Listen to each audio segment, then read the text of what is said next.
질문해 주시기 바랍니다. 네, 대통령님 취임 30일 축하드리고요. 국민 언론과 소통하는 자리를 이렇게 빨리 마련해 주신 데 대해서 일단 먼저 감사의 인사를 드리겠습니다. 지난 30일간 G7 정상회의 등 외치와 내치를 두루 살피며 분주하셨는데요. 한 달 소회가 어떠신지, 그리고 특별히 보람을 느끼시거나 아쉬웠던 사례 중에 기억에 남는 게 있으면 소개 부탁드리겠습니다. 그리고 대통령님께서는 통합과 협치를 매우 강조해 오셨는데요. 취임 후 인선과 여야 대표 오찬 등을 통해서 이에 대한 실천 의지도 보여주고 계신 것 같습니다. 하지만 야당에서는 국회 운영 과정 등을 두고 불만이 있는 것도 사실인데요. 원활한 국정 운영을 위해서 대통령님의 양보나 배려를 요청하는 의견도 나오고 있습니다. 향후 야당과 협치 실현을 위해서 영수회담 정례와 같은 좀 구상하고 계신 방안이 있다면 한 말씀 같이 부탁드리겠습니다. 네, 우리 간사님이 대표로 첫 질문을 하시다 보니까 칭찬에 대해서 아주 포괄적인 질문들이 많아서 답변이 좀 길어질 것 같긴 합니다. 우리 신원기 간사님, 제가 발언할 수 있는 기회를 만들어 주셔서 감사드립니다. 사실 30일 어떻게 지나가는지 잘 모르겠습니다. 요즘은 우리가 보통 하루하루가 빨리 지나간다 이렇게 말하는데 저는 일주일 단위로 시간이 지나가는 것 같아요. 또 금요일인가? 금요일에 제가 마음이 쓰이는 이유는 토요일, 일요일은 되게 공간에 갇히기 때문에 그렇습니다. 제가 처음엔 몰랐는데 이제 슬슬 경호, 의전 팀들, 또 대통령실 직원들, 뭐 경찰 등등의 눈치가 좀 보이기 시작했어요. 제가 움직이면 이 한두 명이 움직이는 게 아니더라고요. 수십 명, 어쩌면 100명 이상, 아니면 몇백 명이 비상 대기를 하고 그러더라고요. 눈치가 많이 보여서 주말에는 제가 웬만하면 공간에서 일을 하는 편인데 어쨌든 그 공간에 있는 시간이 너무 빨리 와요. 일주일 단위로 시간이 가는 것 같습니다.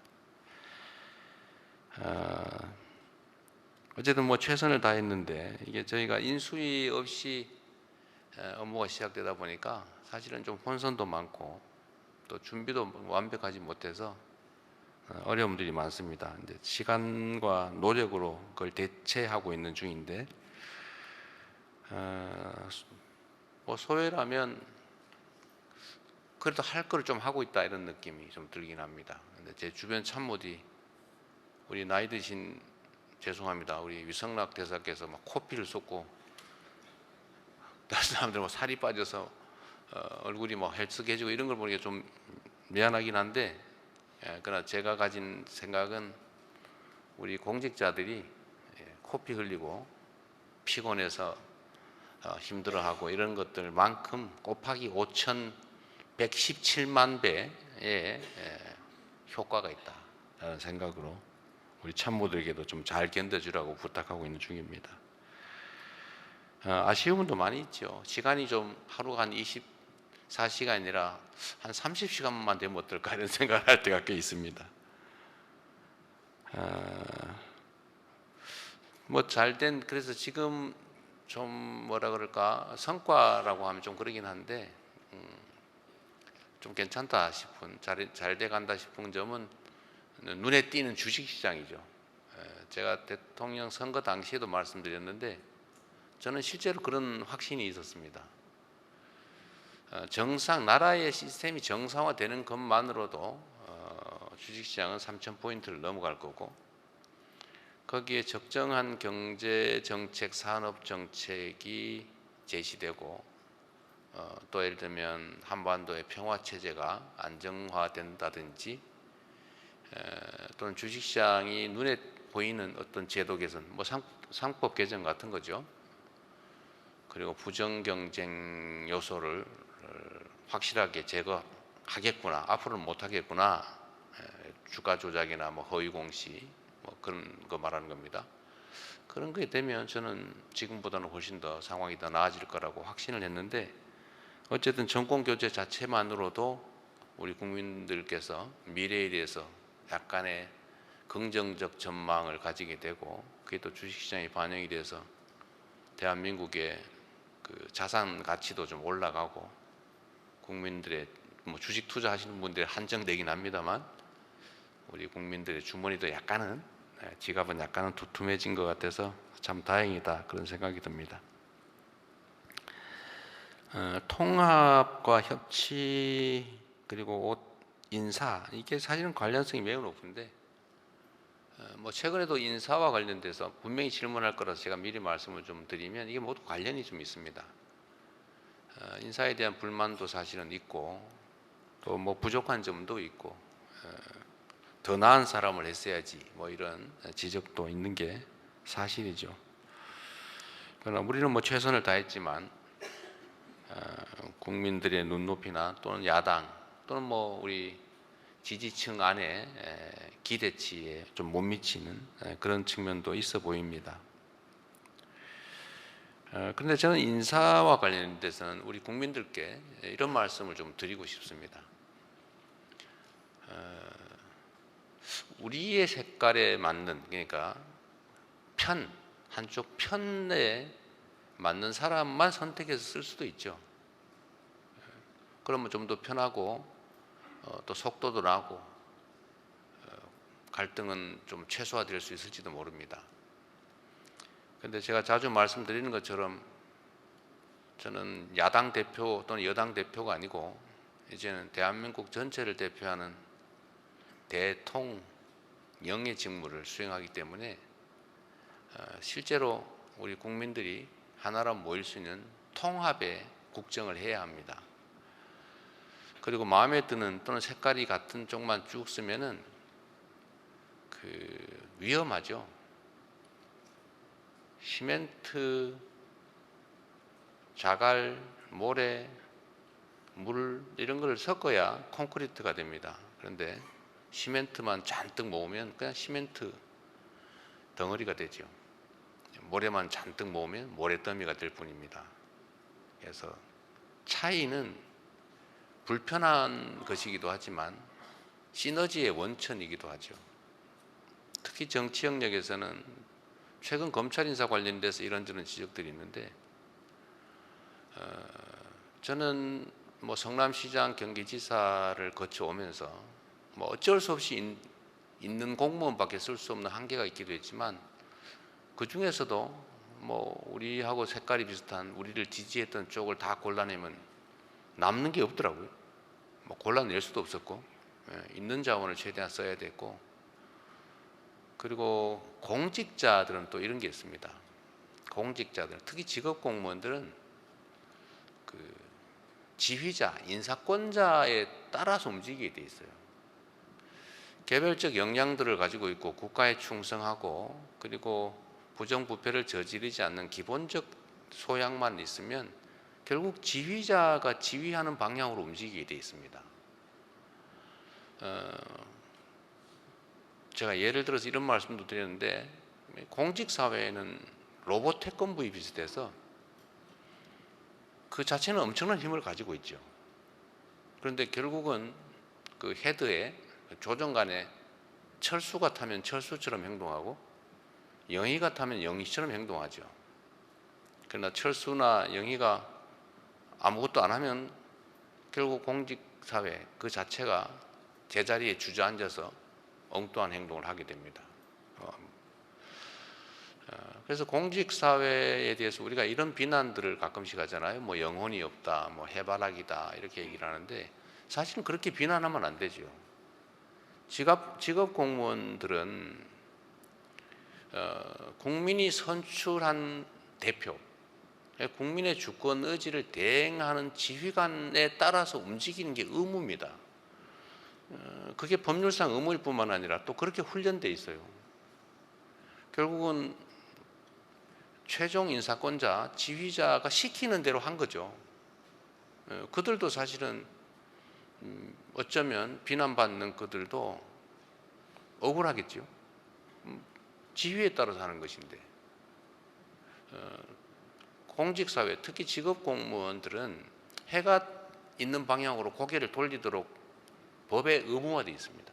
그걸 해바라기라고 비난하면 안 되죠. 결국 내용을 채우는 것은 국민으로부터 직접 선출된 인사권자, 최종 책임자, 뭐 직설적으로 얘기하면 대통령이죠.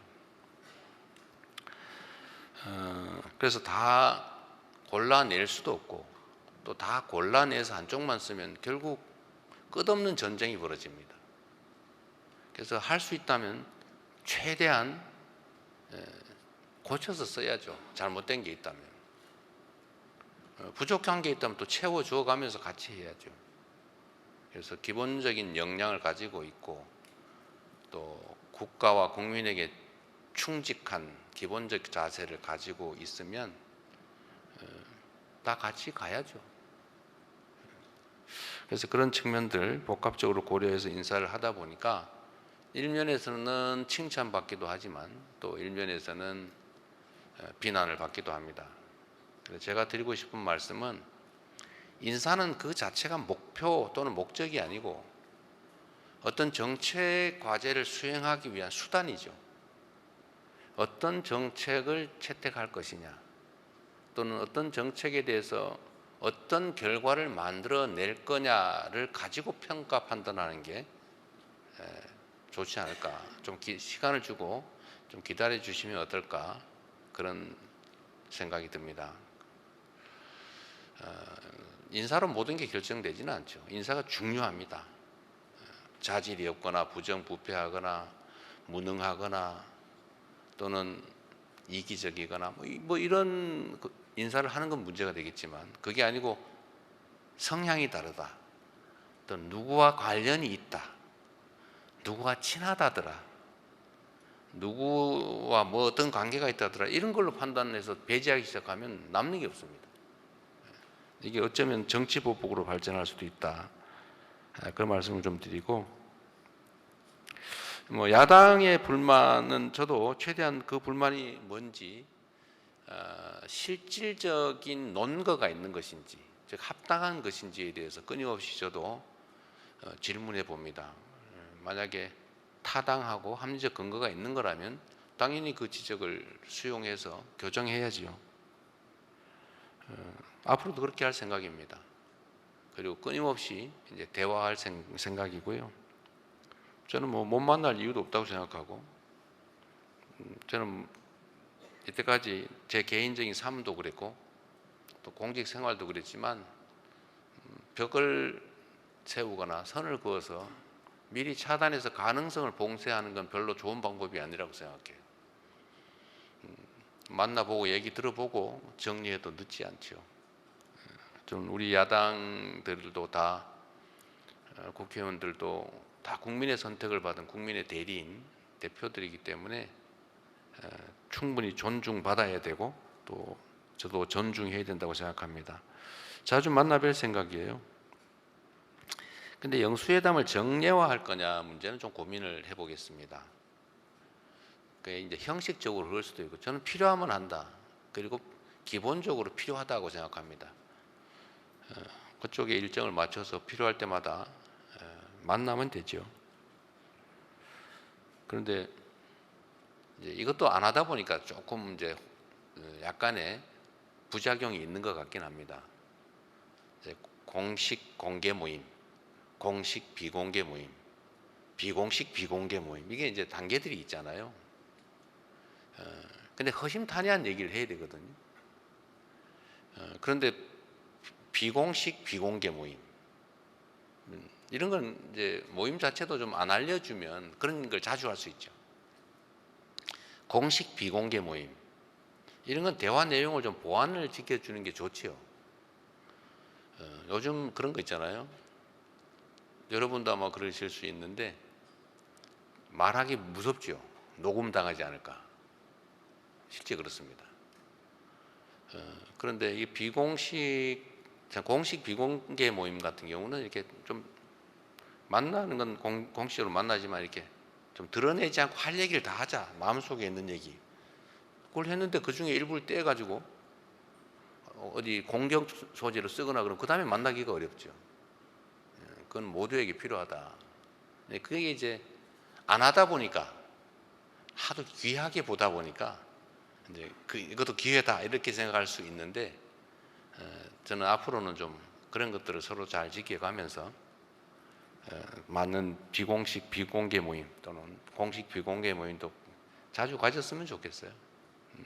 그리고 저는 우리는 모두 개인 사업을 하는 사람들이 아니고 모두 국민을 위해서 국민의 뜻을 대변하는 대리인들이기 때문에 굳이 사감을 가질 필요가 없다.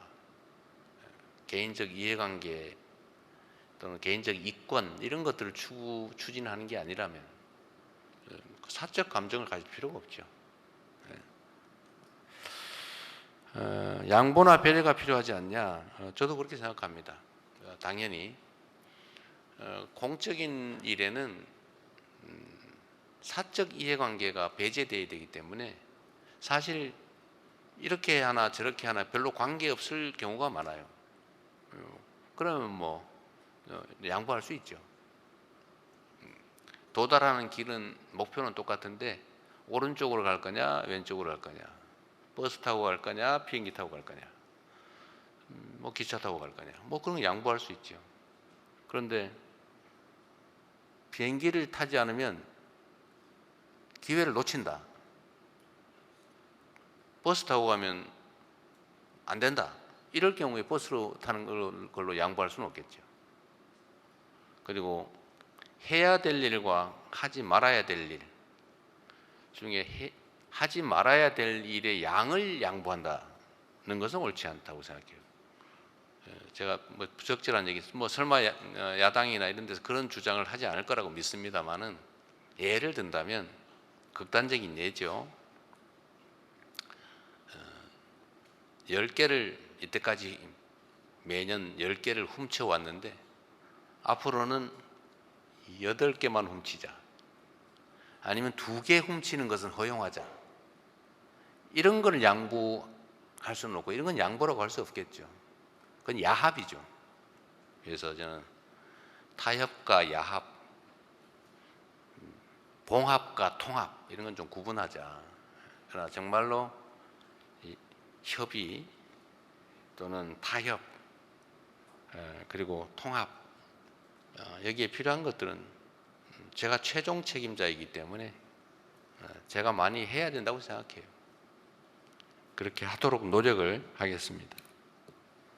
고맙습니다. 네, 말씀 감사합니다.